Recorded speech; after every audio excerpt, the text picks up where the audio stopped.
ধর্মক্ষেত্রে কুরুক্ষেত্রে সমবেতাজ যোৎসব মামকা পাণ্ডবাশ্চৈব Kim কুর্বত Sanjay.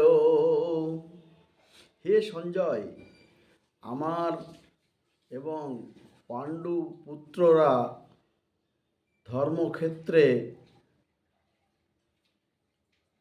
তারা কি করছে?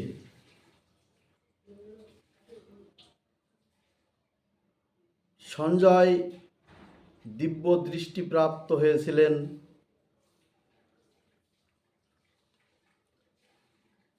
মহর্ষি বেদব্যাস তাকে দিব্য দৃষ্টি দান করেছিলেন।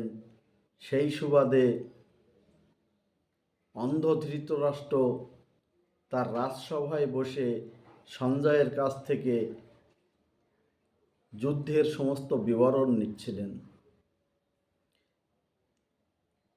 কিন্তু ধৃতরাষ্ট্র জন্মান্ধ, তিনি কিন্তু জ্ঞানেও অন্ধ। না হলে নিজের পুত্র এবং ভ্রাতুষ্পুত্র এদের আলাদাভাবে তিনি দেখতেন না। যখনই ভেদভাব আসে, এই ভেদভাব যাদের মধ্যে থাকে তারা জ্ঞান অন্ধ। উনি বলতে পারতেন যে আমাদের পুত্ররা ধর্মক্ষেত্রে কুরুক্ষেত্রে কি করছে, সেখানে তিনি না বলে কি বললেন, আমার পুত্ররা এবং পাণ্ডু পুত্ররা কি করছে।